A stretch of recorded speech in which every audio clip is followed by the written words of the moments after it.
वो जमींदार सारे भारतीय ही जमींदार थे, जिन्होंने अपनी सत्ता बचाने के लिए,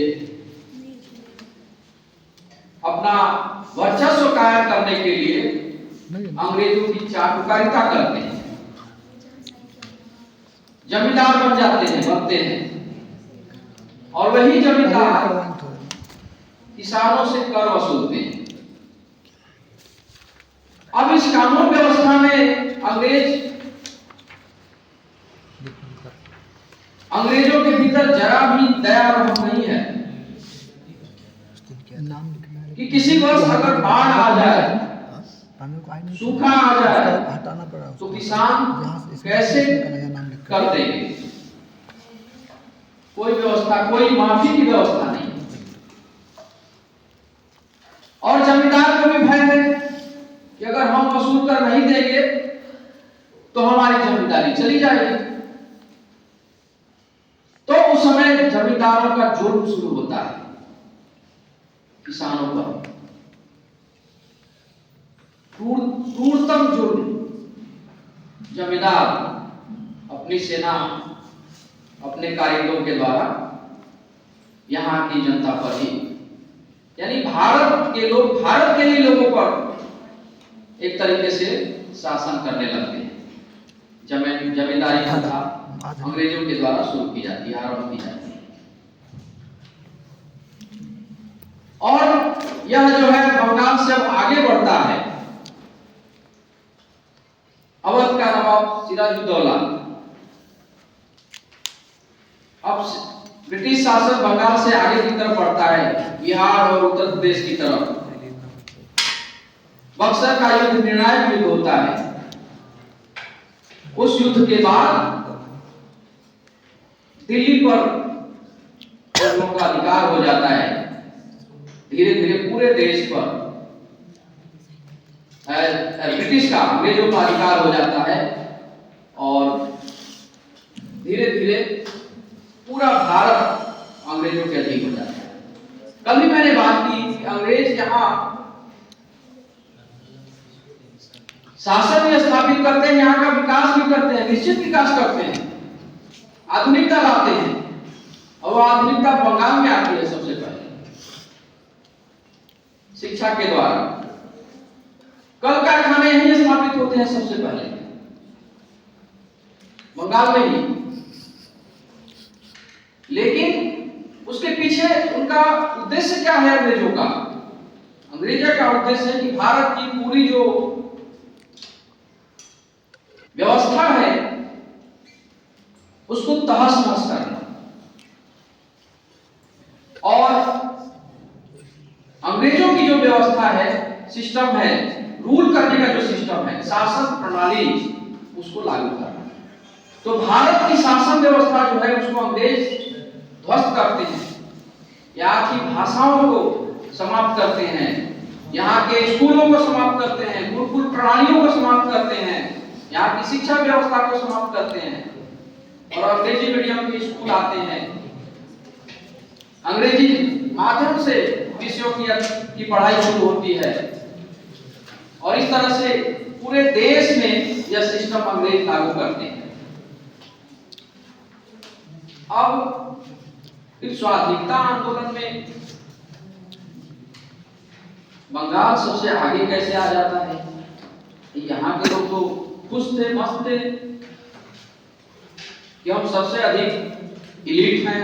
आज भी बंगाली लोग मानते हैं ना अपने आप को कि हम सबसे सुसंस्कृत सभ्य है, तथाकथित कॉलोनियल माइंडसेट है ना पूरे देश में।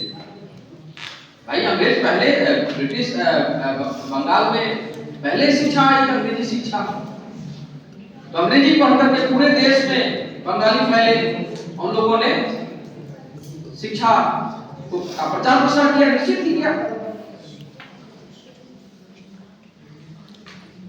तो यही जो है अंग्रेजों के लिए महंगा साबित होता है। यही बंगाल चुनौती भी देता है।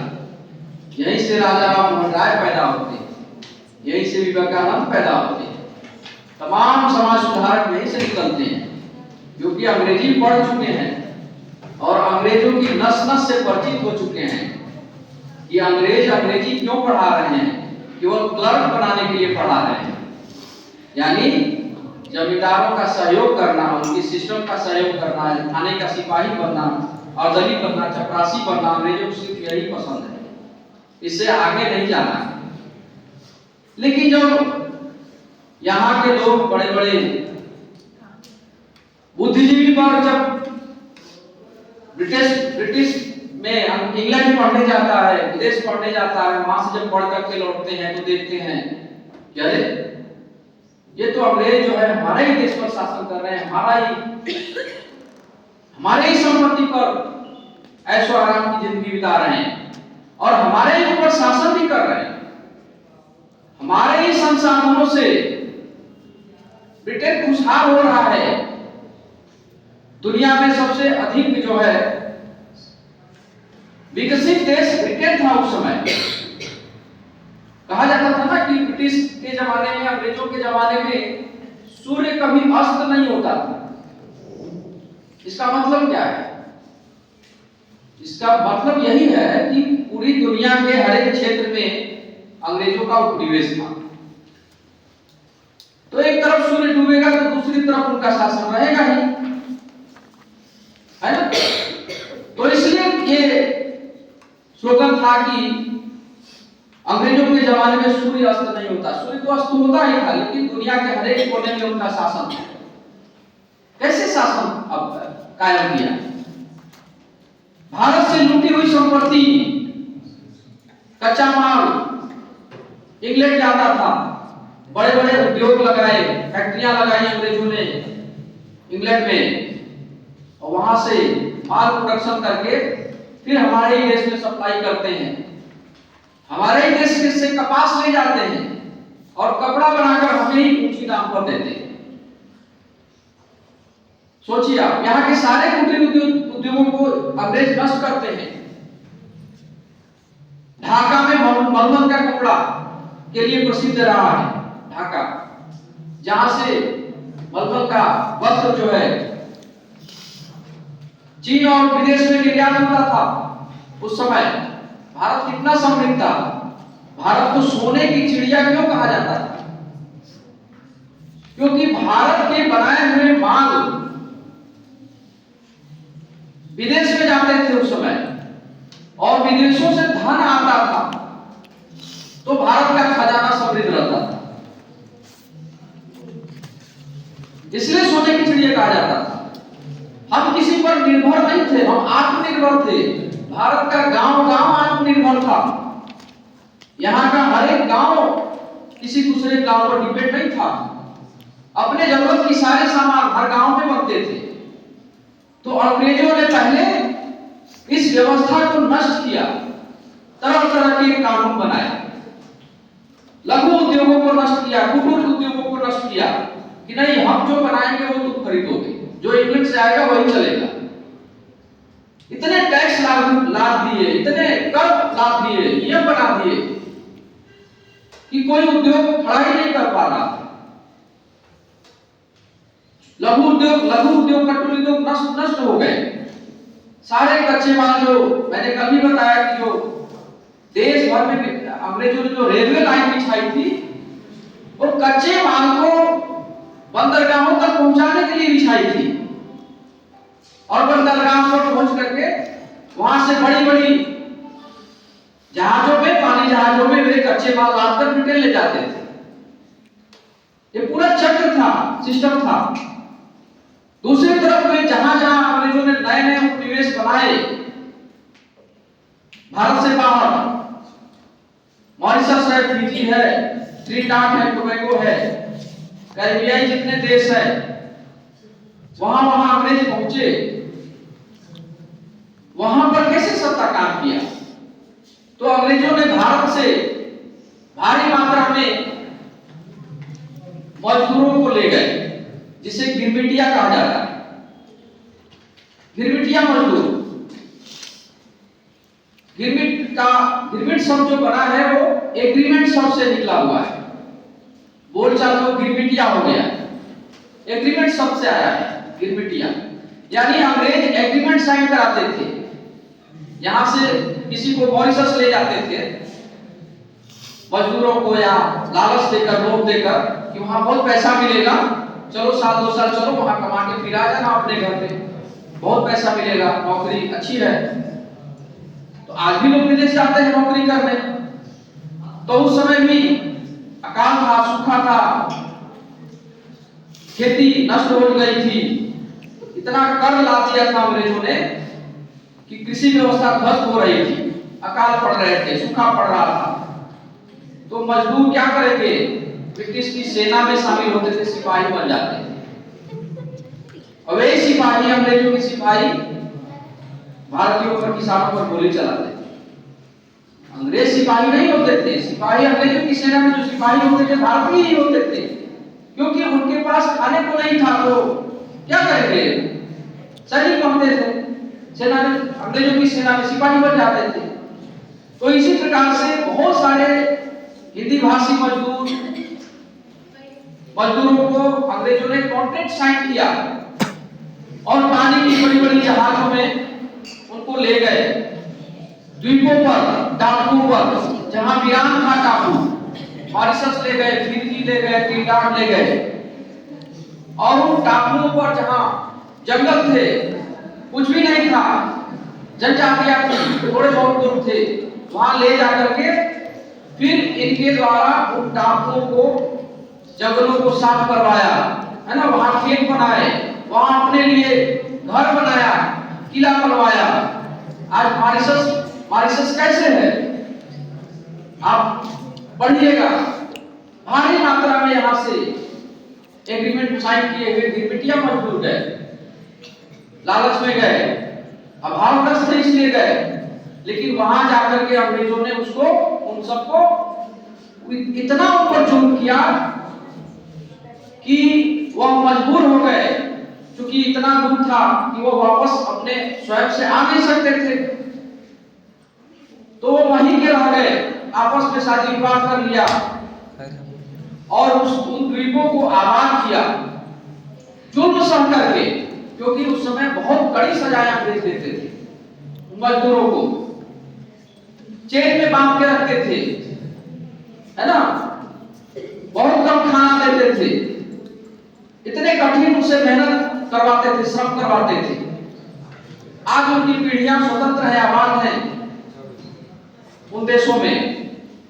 तो ये गिरमिटिया मजदूरों के कारण अंग्रेज जो है इन वीरान द्वीपों को आबाद किया, वहां चाय की खेती शुरू की, वहां अन्य फसलों को उगाना शुरू किया इन मजदूरों के माध्यम से।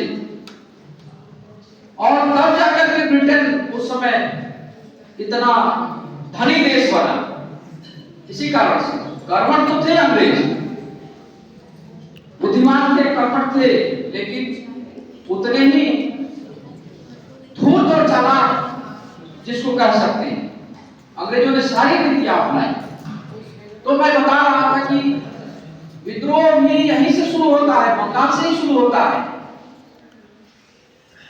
तो उस समय इतना आसान नहीं था विद्रोह करना, सीधे सीधे अंग्रेजों से कोई विद्रोह नहीं कर सकता था, फांसी हो जाती थी, गोली मार देते थे, कोर्ट से सजाएं हो जाती थी, कोर्ट उनका था।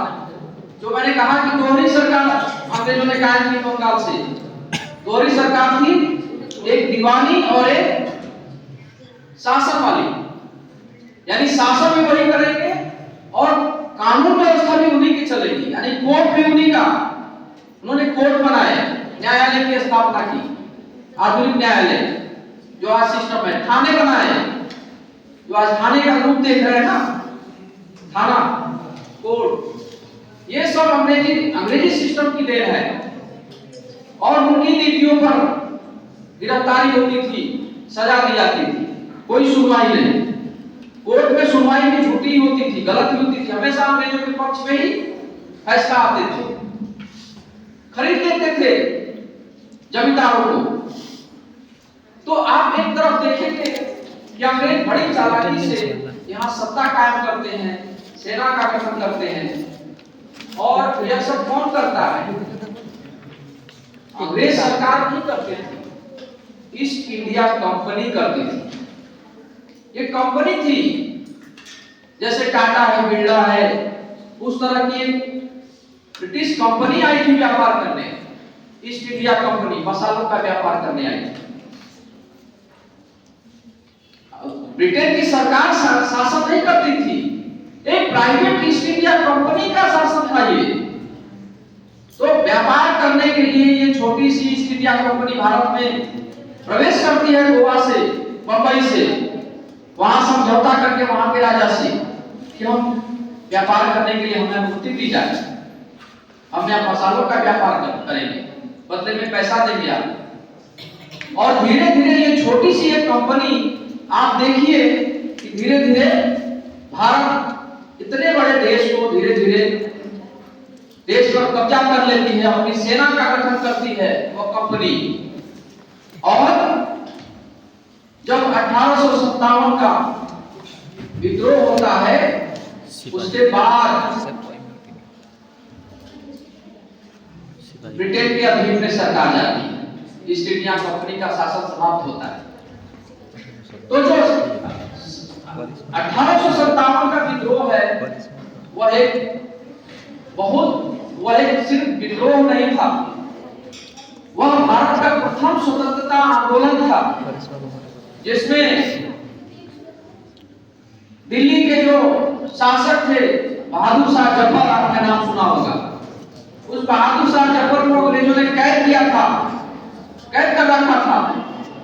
लेकिन उनके नेतृत्व में उस समय भारत के जितने छोटे छोटे राजा थे, नवाब थे, जमींदार थे, जो अंग्रेजों के से आजादी चाहते थे, और साथ ही अंग्रेजों की सेना में जो भारतीय सैनिक थे वे भी समझ रहे थे कि अंग्रेज हमारा शोषण कर रहे हैं।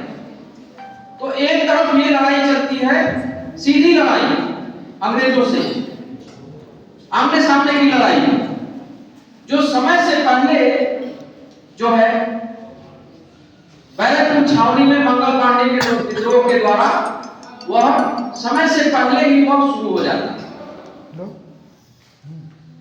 आपने पढ़ा होगा इतिहास में, अंग्रेज उस समय जो बंदूक की जो गोली है उसमें गाय और सूअर की चर्बी का इस्तेमाल करते हैं। तो जब इसका पता सैनिकों को चलता है तो भारत की सेना में हिंदू सैनिक भी थे और मुस्लिम सैनिक भी थे। तो धर्म के साथ खिलवाड़ कैसे कर सकते हैं, पसंद कर सकते हैं। दोनों सैनिक विद्रोह करते हैं और इसमें मंगल पांडे आगे आते हैं और सरेंडर कर देते हैं कि हम जो है ये दांत से खींचना पड़ता था उस गोली को, जिसमें गाय और सूअर की चर्बी होती थी, मना कर देते हैं। बदले में मंगल पांडे को अंग्रेज गोली मारते है कि नहीं। तो वहां से विद्रोह शुरू हो जाता है पूरे देश में, जहां जहां सैनिक है वो सब अंग्रेजों के सैनिक गोला हथियार के गोदाम को कब्जा कर लेते हैं। यहां से दिल्ली तक विद्रोह शुरू हो जाता है। इस विद्रोह को दबाने के लिए अंग्रेज बहुत क्रूरता से इसको दबाते हैं। इतिहास में पढ़िए आप, दिल्ली से और कलकत्ता तक जो जीटी रोड है, grand trunk road, Shershah Suri ने बनवाया था।